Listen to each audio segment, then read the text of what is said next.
جیهانê çavlerêketina dîrokiya ji bo nehiştina navokî û ewlehiya girava Kurî. Li dor û berên Kerkûkê Daeş kiryarên terorîstî zêde dike. û li dawiya Remezanê xelkê Qamişlo amadekariyan ji cejnê re dikin.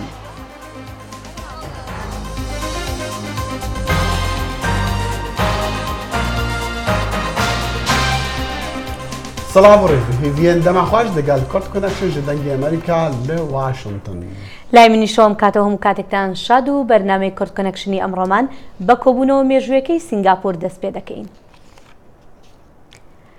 لە ڕێککەوتنەکەی کە لەلایەن سەرۆکی ئەمریکا و ڕێبەری کۆریای باکوورەوە مۆرکرا کیم جون ئان جەختی کردەوە لە بەڵێنە گۆڕەکەی لەسەر چەکداماڵینی ناوکی تەواوی نیمچە دوورگەی کۆریا.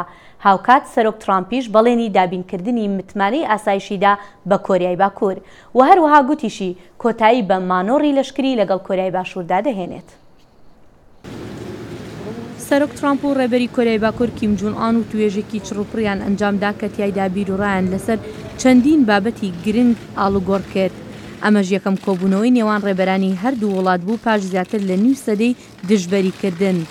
لە پاش ئەو کۆبوونەوەیە سەرۆک ترامپ لە کۆنفرانسێکی ڕۆژنامەوانی ئامادە بوو و باسی کۆبوونەوەکە و هەنگاوەکانی داهاتووی کرد و گوتیشی سەرۆکی کۆریای باکوور گەڕاوەتەوە. جێی شانازیمە کە ئەمڕۆ پاش کۆبوونەوەیکی مێژووی لەگەڵ ڕێبەر کیم جۆن ئۆن بۆ خەڵکی لە جیهان قسە دەکەم. ئێمە چەند کاتژمێرێکی زۆر چڕوپڕمان پێکەوە بەسەر بێت. پێم وایە زۆربەتان ئەو بەڵگەنامەیەتان پێگەیشتووە کە بۆنمان کرد یان دەیبینن. زۆر هەمە جۆرە و ئەمە ڕوودەدات. من وەکو نوێنەری خەڵکی ئەمریکا لە بەردەمتان وەستاوم بۆ ناردنی پەیامی هیوا و ڕوانین و پەیامی ئاشتی. ئەو خاڵانی کە لە ڕێککەوتنەکەدا بوون بریتین لەمانە.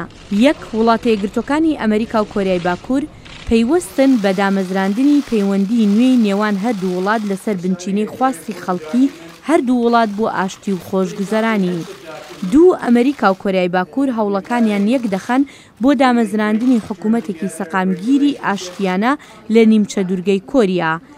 سێ پشتڕاستکردنەوەی ڕاگەاندنەکەی 27 مانگی 4 2010 پانماجووم کە وابەستەی کۆریای باکووری تێدایە بۆ ئەوەی بە تەواوەتی چەکی ناوکی لە نیمچە دوورگەی کۆریادا بماڵێت. 4 ئەمریکا و کۆریای باکوور هەموو دیلەکانی شەڕ و پاشماوەی شەڕیان بگەڕێننەوە بە گەڕانەوەی دەست بەجێ ئەوانی کە هەتا ئێستا ناسراونەتەوە. سەرۆک ترامپ لە میانی کۆنفرانسە ڕۆژنامەوانیەکەی لە سینگاپۆر دانی بەوەشدانا جێبەجێکردنی بەندەکان کاتیان پێدەوێت بەڵام زۆر گەشتبین بوو بەرامبەر ئەم هەنگاوانە و ئاماژەی بەوە کرد کە زۆر لە پێشترەوە دەبوایە ئەم کارانە بکردایە. ڕێبەر کیم پێی گوتم کۆریای باکوور لە ئێستاوە دەستی کردووە بە لە ناوبردنی شوێنەکانی تاقیکردنەوەی موشک. ئەمە لە سەوداکەدا نییە. ئێمە پاش مۆرکردنی ڕێکەوتنەکە بەمە قایل بووین. ئەمە شتێکی گەورەیە. ئەو شوێنەی کە موشەکەکانیان لێ تاقی دەکردەوە بەم زوانە لە ناوە برێن. لە کاتی مۆرکردنی بەڵگەنامەکە سەرۆکی کۆریای باکوور کیم جون ئان بە ڕێگای وەرگێڕێک گوتی گۆڕانکاری گەورە بەڕێوەیە. ئێمە کۆبوونەوەیەکی مێژوویمان ئەنجامدا و خەریکە ڕابردوو لەبیر دەکەین و ئێمە نووساوێکی لێک تێگەیشتن وەردەکەین جیهان گۆڕانکاری گەورە دەبینێت. ڕێبەرانی سەرانسەری ئاسیا و شوێنەکانی تریش زۆر گەشتبینن بەرامبەر بەم کۆبوونەوە مێژوویەی ڕۆژی سێشەمە. سەرۆکی کۆریای باشوور هیوادارە ببێتە هۆی داماڵینی تەواوی چەکی ناوکی لە نیمچە دوورگەی کۆریا. وەزیری دەرەوەی چینیش هیوادارە ئەم و توێژانە لە دوجار ببێتە هۆی کۆتاییهێنانی فەرمی بە شەڕی کۆریا. وڵاتە یەکگرتوەکانی ئەمریکا و کۆریای باکوور فرەتر لە نێو سەدەیە دژی یەکەن. ئەمڕۆ ڕێبەرانی هەردوولا لە باڵاترین ئاستا بەم شێوەیە دەتوانن پێکەوە دانیشن بۆ وەتوێشکردن. ئەمە واتایەکی زۆر گەرنگ و پەزەتیڤانەی هەیە و مێژوویەکی نوێ تۆمار دەکات. بێگومان چین پشتیوانی لێ دەکات چونکە ڕێک ئەمەیە کە ئێمە دەمانەوێت و هەوڵی بۆ دەدەین. هەر لە کۆنفرانسە ڕۆژنامەوانێکی ڕۆژی سێشەمەدا سەرۆک ترامپ باسی لە هەڵۆشانەوەی ڕێکەوتنی ناوکی ئێرانیش کرد و گوتی ئەگەر شتەکان بەباشی بڕۆن ئەو ئامادەیە کە ڕێکەوتنێکی باشتر بکات. شانی باسە سەرۆک ترامپ ئاماژەی بۆش کرد هەنگاوی داهاتوو بانگهێشتکردنی کیم دەبێت بۆ ئەمریکا و گوتی ئەویش ڕازی بووە بەوە و بە دووریشی نەزانی ئەگەر شتەکان بەباشی بەڕێوە بچن خۆشی سەردانی پیۆنگیانگ بکات.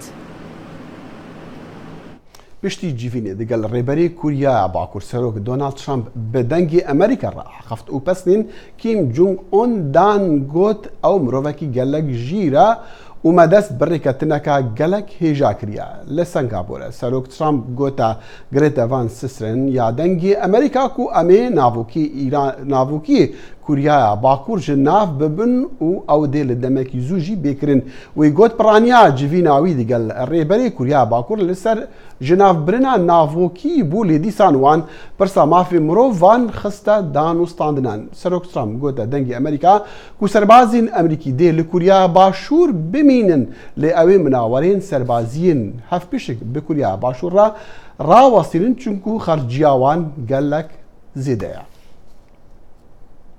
Piştî dihan salên girjî û nakokiyan Kuriya Bakur qayîl bû dev ji navokiyê xwe berde li hemberî ewlehî û hilanîna toleyan. Şevê dî li gora demê Washington spêdeya îrod bi demê Singapora Serok Donald Trump û rêberê Kuriya Bakur Kim Jong-un ev rêketina dîrokî îmza kir. Gelo destkeftên Amerîka wê çibin yên Kuriya Bakur û yên cîhanê jî wê çibin Ariş Saleh nûnerî Hizbî Demokratîk Kurdistanî Îran li Amerîka lê gelmeye kak Ariş zor bexêr bêyî. Zor spas dikim. Her kesêk basî em rêkewtine bikî ew çendîn rojî heta pêşewe deyan got tenha kobûneweyî Serok Trump legal rêberî Kuriya Bakur destkeftî gewre bo Kim Jong-un. Yani demê tê bigiham yani çûn Kuriya Bakur bew şêweya deyan salî nakokî û şerwana waz la navokiyekî bêne. ڕاستە ڕاستی ئەو باسی جەنابەت کە ئایا ئەوەندە دەستدانەوە لەگەڵ سەرۆکی ئەمریکا ئەوەندە گرنگە کە تەما هەمووی ئەو بەرنامەیە کە تا ئێستا ئاسایشی ئەو وڵاتی لەسەر بنیات نراوە لە پڕێکدا لە ناو بچێت ئەو پرسیارێکی گرنگە بەڵام لە ڕاستیدا کە دەڵێن خودی دەستدانەوە لەگەڵ سەرۆکی ئەمریکا دەستکەوتێکی گەورەیە بە باوەڕی من بەو واتایەیە ئەوە کە خەریکە دەرگایەک دەکرێتەوە بۆ کۆریای باکوور کە بتوانێت بگەڕێتەوە بۆ کۆمەڵگای نێودەوڵەتی بەڵام لەوە گرنگتر بە باوەڕی منەوەیە کە کۆریای باکوور ئێستا دەتوانێت ئابووری خۆی بنیاد بنێتەوە ئەگەر ئەمە سەرکەوتوو بێت ئابووری خۆی بنیاد بنێتەوە هێدی بتوانێت ئەو کێشانەی کە هەیەی کە بۆ تێکەڵبوونەوەی بە کۆمەڵگای بین نێونەتەوەی هێدیوانە بنێتە لاوە بۆ ئەوە بابەتێکی گرینگە بەڵام ئایا چۆن لە پرسیارێک وکو لە پرسیارەکەی جەنابەت باست کرد گەیشتونەتە ئەو قەناعەتە ئێمڕۆ لە ڕاستیدا دوو پرسیار هەیە لێرە یەکەمەوەی کە ئایا بەڕاستی گەیشتونەتە ئەو قەناعەتەیانە لەبەرەوەی لەوانەیە قەناعەتێکی چی کە کوریا گەشتوە قەناعەتی کە ئەوە ئەمریکیەکان کارێکیان دەبێت ئەگەر ناوکیەکەی بمێنێ یانش قەناعەتی ئەوەی پێویستی کوریای ئێستا بەوەیە کە بگەڕێتەوە ناو کۆمەڵگای نێونەتەوەی لە ڕاستیدا کاتێکە یەکەم جار ئەو درگایە کرانەوە سەرۆکی کۆریا وتی کە ئێمە ئەمانەوێ بۆ ئەوەی کە ژیانێکی باشترمان هەبێت بۆ گەلەکەمان بتوانین لە ڕاستیدا تێکەڵ ببینەوە بە کۆمەڵگای نێودەوڵەتی و ئەو شتانە بنینە لاوە بۆیە قەناعەتەکە ئەوەیە کە ئایا دەتوانن وەکو یاریکەرێکی ڕەشناڵی کۆمەڵگای نێونەتەوەی یاری بکەن ئایا دەتوانن وەکو یاریکەریەک ئەو نەزمەی ئێستای کۆمەڵگای نێودەوڵەتی قبول بکات وەکو یاریکەرێکی ئەوە یاری بکەن بۆیە ئەوە زۆر گرنگە قەناعەتەکە ئەوەیە قبولکردنی یاسا و ڕێسەکان نێودەوڵەتی کاکە ئاریش لە کاتی بەڕێوەبەرایەتی سەرۆک بیل کلنتن دیسان ڕێکەوتنێکی ناوەکی لەگەڵ کوریای باکوور کرا بەڵام جێبەجێ نەکرا بۆ سەرۆک ترامپ ئێستا ئەوەندە دڵنیایە کە ئەم ڕێکەوتنە جێبەجێ دەکرێت و ئەوەندە بڕوای بەوەی هەیە کە کیم جۆنگ ئون دێتە پێشەوە بۆ ئەو ڕێکەتی ناشتیە ببێ پرسیاریان لە خودی سەرۆک ترامپ کرد یەکێک لە ڕۆژنامەکان هەردووێنێ وتی هەر ئەو پرسیارە پێشتر کراوە و کۆریای باکوور چیتی کردووە و قۆپی کردووە لەسەری بۆ ئێستاەوەوان ئەو وتی من جیاوازم لە ڕاستیدا سەرۆک ترامپ باوەڕی بۆیە کە جیاوازیەک هەیە لە نێوان ئەو سەرۆکێکی تر وتی ئێستا سەرۆکێکی تر لە کۆشکی سپیدا دەنیشە بەڕاستی بۆیە تا ئێستا شەر پیشانی داوە کە تۆزێک تونترە لەسەر شتەکانی ینی بە ئیرادەی زۆرترەوە لەسەر شتەکانی ڕادەوەستێت بە تایبەت ئەوەی پێشوو کە چەند مانگ لەمە و پێشوتی بە ئاگرەوە ڕوبەڕووی کۆریا دەبینەوە بەڕاستیەوە تۆزێک لەوانەیە گیان هەبوو لەسەر ئەم بابەتە پێشەل مانگیکە کاکارش بۆیە جەنابتم بان کردووە بۆ بەرنامەی ئەوەی باس لە ئەوە بکەین چونکە پەیوەندی بە ئێرانیشەوە هەیە ئەگەر پەیوەندیش نەبێ بەڵام تا ڕادەیەک ئێران بیرمان دێتەوە کە باسی ناوەکی دەکەین سەرۆک ترامپ ڕێکەوتی ناوەکی لەگەڵ جیهان لەگەڵ ئێرانە تا ڕادەیەک ئەمریکای کشایەوە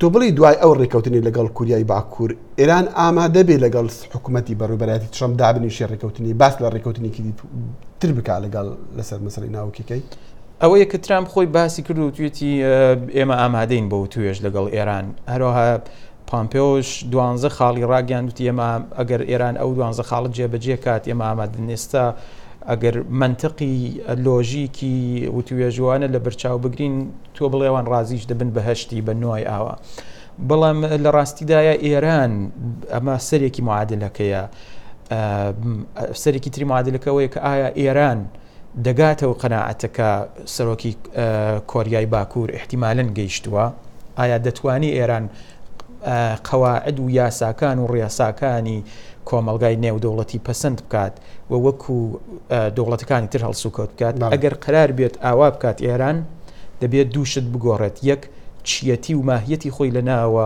دوو دەست لە بەرژەوندەکانی لە ناوچە بکێشێتەوە کاکاش زۆر سوپاس سپاس بۆ جنابەت ئار ساڵح نوێنەری حزبی دموکراتی کوردستان ئێران لێرە لە واشتن میوانی کورد کۆنەکشن بوو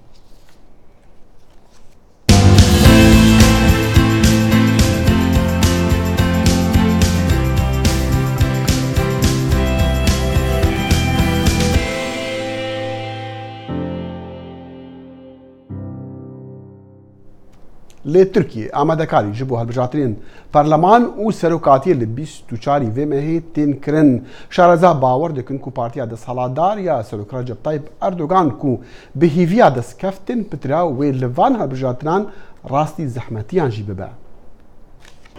بۆ زۆرێکە شارەزان باسی دەکەن هەڵبژاردننی ئەم جارە لە تورکیەدا ململانەیەکی زۆری پێوە دیارە و ڕەنگە پارتی دەسەڵاتداری تورکیا بکەوێتە تنگانەوە. هەروەک ڕابردوو حکوومەت بە شێوەیەکی ناڕەوا کارتێکردنی لەسەر هەڵبژاردنەکان بووە و لەژێر دۆخی تەنگەتاوی ئاسایشدا بەڕێوە چووە. میدیاش لەلایەن حکوومەتەوە کۆنتڕۆڵ کراوە و بە جۆڕێک کاندیداکانی ئۆپۆزیسیۆن کاتی پێویستیان بۆ بانگەشە پێنادرێ و هەروەها کاندیدای کورد هەیە کە لە بەندیخانەوە هەڵمەتی هەڵبژاردننی خۆی پێشەنگی دەکات. ئەگەر گوتێ ئەو شارەزای وەک پرسیارێک بخرێتە ڕوو کەوایە ئۆپۆزیسیۆنی تورکیا لەم دۆخەدا دەتوانن ڕەکەبەرێکی جدی لە بەرامبەر پارتی دەسەڵاتی تورکیا بن. دەنگدانی کوردەکان لەو هەڵبژاردنەدا بە تایبەتی گرنگی زۆری هەیە هەروەک لە 2015دا گرنگی هەبوو دەزانن بۆ ئەوەی پارتێک ڕێگای بۆ پارلەمان هەبێت دەبێت خاوەن 10% سەرجەم دەنگکان بێت. پارتی دموکراتێکی خەڵک کە بە شێوەیەکی سەرەکی پارتێکی کوردی و لیبراڵە ئەگەر 10% دەنگکان بهێنێتەوە و لەگەڵ دەنگی پارتەکانی ئۆپۆزیسیۆن بۆ پارلەمان کۆی بکەیەوە دەگمەنە کە پارتی ئەردۆغان زۆری نەبێنێتەوە. بەڵام دوو بڕگەی یاسای نوێی هەڵبژاردن کە مانگی 3 زاینی ئەم ساڵ پەسەند کرا ڕاستەوخۆ کارتێکردنی لەسەر هەرێمی کوردەکان لە تورکیا دەبێت. ئوستاندارانی 19 ئوستان داوایان کردووە کە سندوقەکانی دەنگدان بۆ شوێنی تر بجۆزنەوە. کمیسیۆنی باڵای هەڵبژاردن ئەمەی پەسەند کردووە کە کارتێکردنی لەسەر 144,000 دەنگدەری کوورد دەبێت. وێ دەچێت مەبەست ئەوە بێت کە کاندیدای کوردەکان نەتوانێت بچێتە پارلەمان.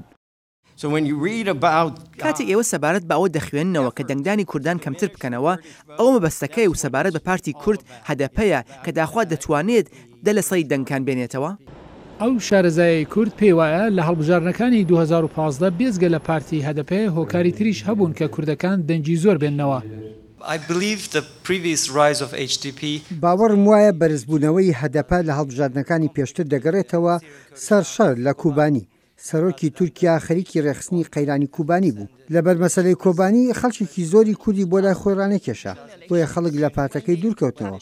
ئێستاش ئەو دۆخە هاتۆتە پێش تورکیا شاری ئەفرینی لە یەکینەکانی پاراستنی گەل ئەساندەوە و میدیای تورکیا ڕەنگە هەستێکی نەتەوەپەرسی لە نێو کەسانێ پێکێ نابێ بەڵام ڕەنگە لە نێو کوردەکان خەڵک هەبن کە لە پارتی دەسەڵاتدار بکشێنەوە.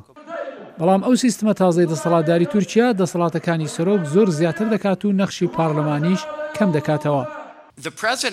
سەرۆک لەو سیستمەدا لەباری دەسەڵاتەوە نەخشی سەرەکی دەگێڕێت ئەگەر پارتی سەرۆک لە پارلەمان زۆرینە بێنێتەوە وەک ئەوەیە یەک کەس بەڕێوەی دەبات ئەگەر پارتی سەرۆک زۆرینە نەهێنێتەوە پارلەمان ڕەنگە گەلێک کار سەبارەت بە سەرۆک ئەنجام بدات ئەوەی لە هەرێمی کوردەکان جێگای مەترسیە وەک ڕێکخراوی چاودێری بە سەرمافەکانی مرۆڤ باسی دەکات زۆربوونی ژاندارم و پۆلیسی تورکیا لەسەر سندوقەکانی دەنگدانە و ئەوەش وا دەکات دەنگدەران نەتوانن دەنجی خۆیان بە کاندیدای خوازیاری خۆیان بدەن.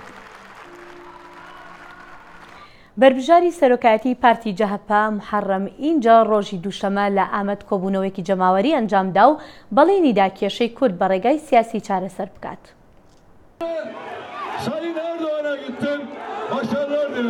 Muharrem İnce di 34 rojan da li Tirkiyeyê li 84 mîtîngan axivî. Meydana îstasyonê a mîtingê sixlet bû û pirê kesên ku hatibûn hilbijêrên HDP bûn.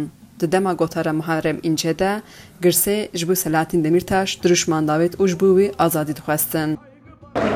Amacım siyaseti yumuşatmak. Muharrem İnce di gotara xwe de behsa mîtinga xwe colemêrgê kir û bi bîr xist ku wî silavê her çar namzedên serokkomariyê ji gelê colemêrgê re biriye. Muharrem İnce got lê Erdogan li ser peyva silava Demirtaş propagandaya reş dike. Muharrem İnce di derbarê pirsa Kurd de jî got ev pirsek siyasî, ehlaqî û edaletê ye. Her wisa got ew ê li hevhatin û aşitiya civakê çêkin. İnce got dema ku ew bibe serokkomar tevî zimanê fermî, azadiya perwerdehiya bi zimanê dayîkê jî ve îlan bikin. Beşdarên mîtingê li hêviyê bûn ku İnce behsa Demirtaş bike û ser rewşa wî peyama bide lê İnce tiştek negot. Di dawiya gotara xwe de Muharrem İnce kevokan firand. Türkiye'ye Muharrem İnce ile barış geliyor, huzur geliyor, kardeşlik geliyor.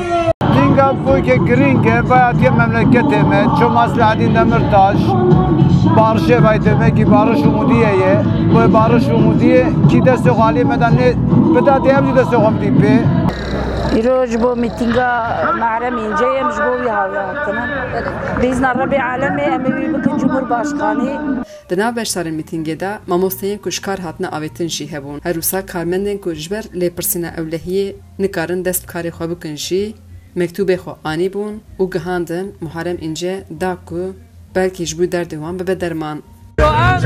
معلمي جهات آبيتن سدي حسد وفازة حزر كسر غير ما سدوا فازة حزر كساناجي إيج بلدين هاتن آبيتن حزر كسر وكسر لبلي أمشي أم فيسبوك بيج هر كسي إيج قبلي سورش ماسك تاقرمش بونه وأمجي كاري هاتن آبيتن أم دخازن محرم إنجا أبس كركام چارسر بكي خجیجان فارقین دنگ ئەمریکا ئەمێد. ئیسپانیا قایل بوو بە وەرگرتنی ئەو کەشتیەی زیاتر لە 600 کۆچبەری تێدایە پاش ئەوەی ئیتالیا و ماڵتا ڕەتیان کردەوە ئەو کەشتیە لە بەندەرەکەیاندا لەنگەر بگرێت. پێدرۆ سانچێز سەرۆگۆزیری ئیسپانیا ڕێنمایی داوە بۆ لەنگەرگرتنی کەشتێکە لە بەندەری ڤەلەنسیا. کەشتێکە 629 کەسی تێدایە و زیاتر لە 100 کەسیشان منداڵن و کەسی گەورەیان لەگەڵدا نییە. ئەم کەشتیە بۆ ماوەی 1 ڕۆژ لە ئاوی نێونەتەوەیدا مایەوە تا ئیسپانیا بڕیاری وەرگرتنی کەشتەکەیدا پاش داواکردنی یەکێتی ئەوروپا و نەتەوە یەکگرتوەکان تا داڵدەی ئەو کۆچبەرانە بدرێت. لە عێراق و لە دەڤەرێن دۆر و بەرن کەرکووکێ و ناوچەین کوردان لە پارێزگا دیالە کۆمەڵە دەوڵەتە ئیسلامی داعش لەڤینێن خوا زێدەتر دەکردن. گوندنشینەکانیش لە هەندێک ناوچە ماڵەکانی خۆیان بەهۆی ئەو مەترسیانەی داعشەوە بەجێهێشتووە. چەند شەوێک لەمەوبەر بەهۆی هێرشە یەک لە دوای یەکەکانی داعشەوە بۆ سەر گوندەکانیان ژمارەیە گوندنشینی سنووری ناحەی جەبارەی پارێزگای دیالە گوندەکانیان بە یەکجاری جێهێشت. دانیشتوانی ئەو گوندانە دەڵێن هێرشی چڕی کردووەتە سەر گوندەکانیان و خۆیان شەڕی داعشیان کردووە و هیچ هێزێکی عراقی نەڕۆیشتووەتە هانایانەوە. کاکە خەفتیم لەناو حەوشە شەو ئەو نەمەزانی زرماتیە ئەوە زرما هاتمە خۆرە ڕم با خایدانش بسەکەم ئەتر ئەنقلابەکە دووەشکە و هاون و بۆ ناو ئەوەیەکان ئیتر چار نەماک ئایلە کردە قژۆر لە ئەوەی نیمەی دەرەشوی نیمەی شەرمان کردتر ئەوە چارەسەرەکەوە بی وەڵڵا نازانم تەوەق ئەوەی کردوین تر تەقینەوە داناین لە ڕێ شارت بەشکەم بشنە ملانە خەڵک ئەتێ خەڵک بێتە هاواری ئەوەیەکەوە عنیتر وەکش لەوین دەر ئەوەی کردن و شەر تا 3 ساعت 2 ساعت نیم شەڕبی. جموجۆڵەکانی داعش لە ڕۆژاوا و باشووری کەرکووک و ناوچە کوردستانیەکانی دیالە بە شێوەیەک زیادی کردووە کە تەنها لە چەند شەوی ڕابردوودا چەندین هێرشیان کردوتە سەر هێزە عراقیەکان و ژمارەیە گوندنشینیان ڕفاندووە. بەرپرسانی ئەو ناوچانەش دەڵێن داعش بە ئاشکرا لە ناوچەکانیاندا جموجۆڵی هەیە. ئێستا بە ڕۆژی نیوەڕۆ ئەبێنرێن لە زۆربەی گوندەکان داعشەکان بە ماتۆر بە سیارە هەنیە سیارەکان بکەسیشی لەسرە جەولە و سەردانی خۆیانەکەن بێ ئەوەی بتوانێت سوپای عراق ڕێگریان لێ بکە بۆیە مەترسی لەو ناوچەیە دروست بووە و ئەبێنرێت خەڵکی ئەو ناوچەیە بە زۆری مەترسیکی زۆر لای دروست بوو ئەوەی هەم ئاوارەش بوونە و هەمیش خەڵکی هەیە بە تەما ئەو ناوچەی شۆڵ بکات دەگەر ڕۆزەکان ئابڕۆ. زۆربەی ئەو چەکدارانەی داعش پێشتر لە مووسڵ بوون بەڵام ئێستا لە سنووری زنجیرە چیاکانی حەمرین کۆبوونەتەوە و لەوێوە پلانی هێرشەکانی سەر کەرکووک و دیالەدا دەڕێژن. تەکدارێکی زۆر داعش کۆبووەوە لە سنووری حەمرین بەرنامەیان لە شار و شارۆچکەکان کردەوەی توریستی ئەنجامدان خۆک و ژیان ئامادە کردووە بە سنوورەکە. لە ئێستادا زۆربەی گوند و ناوچە دوورە دەستەکانی دیالە و کەرکووک لە بەردەم چەکدارانی داعشدا واڵان بۆ ئەنجامدانی چالاکی و هێزە عراقیەکانیش تەنها ناو شار و شارۆچکە و جادە گشتیەکانیان پێدەپارێزرێت. دڵشادەنوەر دەنگی ئەمریکا پارێزگای کەرکووک. 4 ساڵ تێپەر دەبێت بەسەر ئەو کاتی کە ملیتانەکانی دەوڵەتی ئیسلامی ناسراو بە داعش شاری مووسڵیان کۆنتڕۆڵ کرد. خەڵکی مووسڵی بیرەوەریە نەخۆشن وان 4 ساڵان لە دەمێ داعش باژەروانگرتی لە بیراخوا دەینن. لە ساڵا 2014 و ڕێکپاکی داعش دەست بە سەرباژارێ مووسڵێدا کرد و خۆدە ئەوی باژاریدا و تایبەت لە مووسڵاکەون حەشاردان ژێ لایەکی ڤە چەپەر ژە خەلکی سڤیل دروستکردن و ژێ لایەکی دیڤە چەندین کارمەندن حیزبی و حکومی سێدارەدان برس و ترس بوونە دیاردە ناوا خەلکیدا هەر لە ئەوی باژاری ڕاگەهاندنا دەولەتا ئیسلامی هاتەکردن ژە لایە سەرکێشێ چەکدارên داعش ڤە ئەبوبەکرێ بەغدادی. هاوڵاتیên مووسڵê demê behsa roja keftina Mosulê dikin û hatina Daeş gelek serbor dihêne bîrawan û dibêjin em tu cara evê rojê ji bîr nakeyin. دەماهاتن لەگەل کەسی ناخفتن و ئێمناهی پاراستن و گوتن کەسێن سەرباز vەگەرن کەس لەگەل وە ناخەوێ و دەرگەهێ تۆپێ vەکردن پشتی چەندێکێ ڕێک هەمی گرتن و دەست بە کوشتناوان کردن. والله يا أخي بخود برا أو هاتن بناوي إسلامي و بناوي أولي دمي هاتن خو كرنا كسين خوشتوي و ديف دا جهراوان در كفت ام وكو خلق عراقي هر كسي بيتن رحمه بما نابد و بتني اگر اوان شرف و وجدان هبا دا رحمه بهجاران بن. شهاب احمد ایک اوان کسایک و زیدتری 30 کسان جه خزم و کس و کارنوی هاتینه کشتن لسردم چکدارن داعش او دبیجیت اس نکارم جارک دن و گرم موصلا کون جبر یادگارین اوان کسا. احساسنا راحت كنا تهبطنا جيانا ما يا آلوز بو هر كسي البرانبري تراوسيا با دابيجت خودريش كه ول سر جادان مرو دكشتن ما بير انين انجلك نخوش ين كشتن و سرجيكرني هنا الموصلا كفن جبروي كي ناخوازين وگرين و حتى نها طرم جير كافلان ماينا و درنا انينا در انجام هاتنا داعش بو سرباجار موصل بو صدما قاول کرنا زدتري 12000 خانيان و تقاندنا زوربي آواهين حزبي و حكومي و خرابکردنا گشت مزارگه باجار موصله و کشتنا به هزاران جه هاولاتین سویل. کاوا عمر دنگ امریکا موصل. دەخیلوا خەریکە جەژنی ڕەمەزانیش نزیک دەبێتەوە خەڵکی موسڵمانەکان خۆیان ئاماداکەن بۆم جەژنە هەلبەتە سێ-چوار ڕۆژماینە و لە قامش لۆ زانە عومەر وان ئامادەکاریان وێنە دکە هەردەمێک و خەڵکی یان خەمایەکیە خەڵکی هەرێمی ڕەوشە ئەو لەهیا و تەناهیا دەبەرن وانە. جژنە ڕەمەزانی نێزیک دبە و بازارên باژارê قامشلۆژی دتەبارێکە پڕ چالاک دەنە و هێزن ئەولەکاریە ژی دە ئامادەباشیە دەبە. li gorî firoşkan got nirxê malên firotinê ji bo cejnê pêncî ji sedî daketine û ev yek hatiye ji ber ewlehiya herêmê û vekirina riyên di navbera Bakurê Sûriyayê û bajarên mezin mîna Şam û Helebê de. وحركة فاوند بينك يعني قلقي باشا بالنسبة لأسعارها أسعار صالادي تشيقوا بحزار ورقي بون إيصال بينزل ورقي يعني فرق أسعار قلقي شيبوية يعني جو إيصال قلنا مثلا مسمى مسمبان حركات سوقي تنبو بس انه موسم تنبو واسعار داكتن حركات شيبو انه عالم ديتن قوتشت ارزان بونه وبالنسبه لجوا عيد يرفعون سوقي تبيني يعني يرو نروجا حركه سوق داغرتي وتشتكتي تني شارداری امازن آ باجار قامش لوجی او جی چاودێری بازاران دکه و نرخان کنترل دکه. اسعارها بجي تهم ام سر اسعارها جي ام وقت بيجي ام بتشكي دجدين يعني باش اليه ملتما ام الي كارم بلترا يعني كونا ام شهردارينا شعبيه ملت حمل ما يعني ايامي عيده وام تنسيق كنت بهر سازيه خرا جبو خاطي كاري عيده وام في كاري تكن يعني افكاري ما دجاجنا ده استا مترسين او لكاري جي بر بلند به جبو مترسين او لكاري هيزن او لكاريه ده اماده باشي دنا و چاودێریya بازارات كرن. هذا الفيديو بريس كريم الفيديو 24 ساعة أو هي طيبات فراسنا بس سوكيا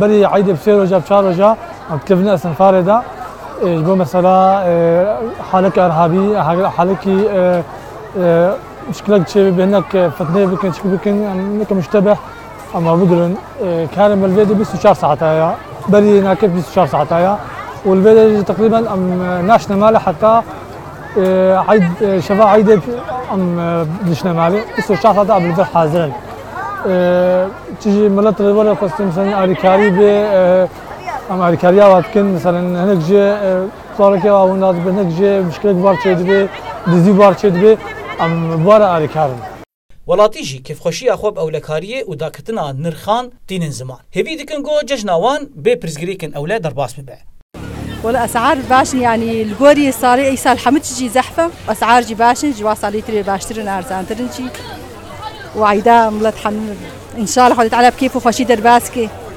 خير وسلامه درباسكي وعيدا ملت حن بيروز ان شاء الله عزبينم عيدا ما قلقي باشا افيرو سيرو جا مواطن قلقي استقبالات الدنيا روجيه عالم برو نايسوكي كيما عالم بيش ديقو دفتري دفقريت ميت مجيني قوي جوك يولو برومنسيه باقجه وعالم فعلا استقبال قلقي باشا لقامش لوی مینا باجار دن یم باکور سوریای بازار بریا ججنه پر چالاک بویه سدمن وی کیجی داکتنا نرخ مالن فروتنه و اولکاریا هریمه زانا عمر دنگ امریکا قامشلو دخيل وكو أظاني لقل طابوني رمضانيش مونديال دسبيكا جامي جهاني توبي فيه كتب وماجي خبري خوش شو ولات النيفان هلبت ياريه كدكا بله بگومان يكم ياري روجي بين شمال نيوان روسيا وعربستاني السعودية أكره أم جي دي بو تماشا خوا وان بيامان هول بدين رابطين بله ليرج دادين كوتاي برنامج أمرمان تاكاتي كتير هالشادو بختور بن خدا حافظ